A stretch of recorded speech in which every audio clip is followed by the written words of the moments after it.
अस्सलाम वालेकुम। मेरी ज़िंदगी की ऐसी कहानी जो आज इस माशरे में आम होती जा रही सुनाना चाहती हूँ। एक ऐसी दास्तान जो रोज़ मेरी रूह को घायल करती है।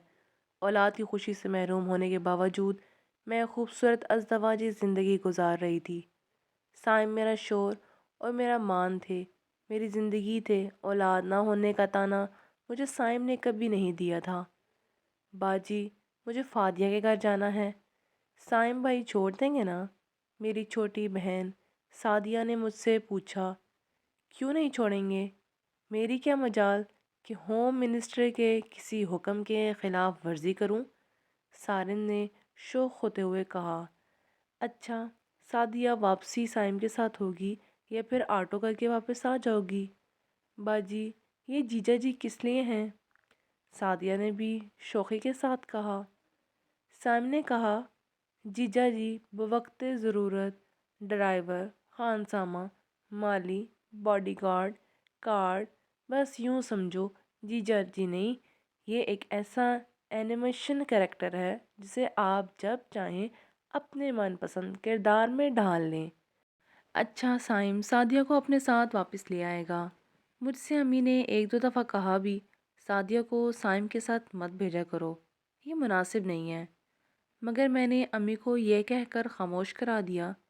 अम्मी, साइम बहुत मजबूत किरदार के मालिक हैं और हमारी सादिया, वो भी माशाल्लाह समझदार है। साइम सादिया को ऐसे चाहते हैं जैसे कोई भाई अपनी सगी बहन को चाहता हो।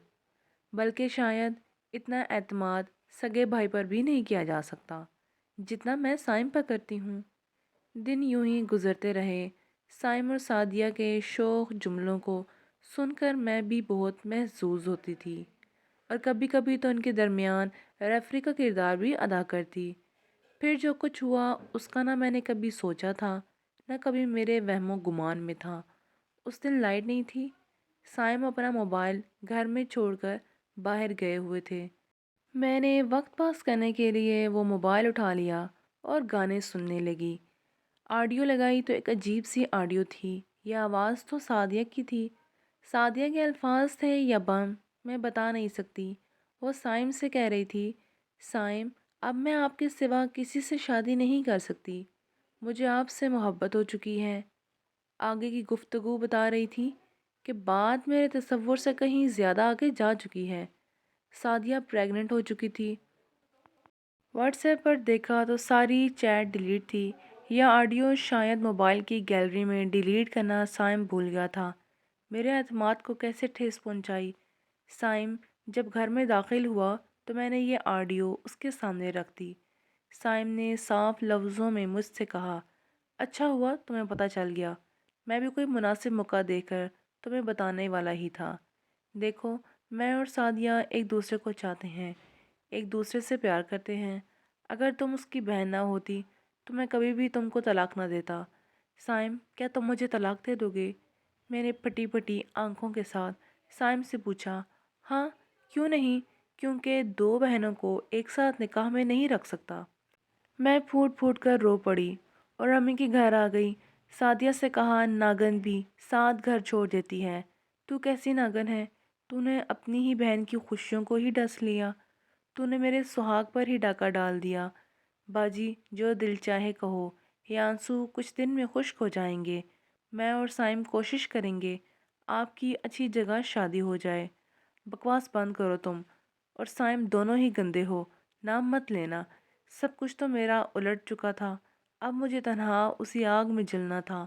तलाक के कागजात मुझ तक पहुंच चुके थे। सादिया और साइम ने बाकायदा कोर्ट मैरिज कर ली। अब मैं एक ऐसी आग में जल रही हूँ जिसके शोलों को खुद मैंने हवा दी थी।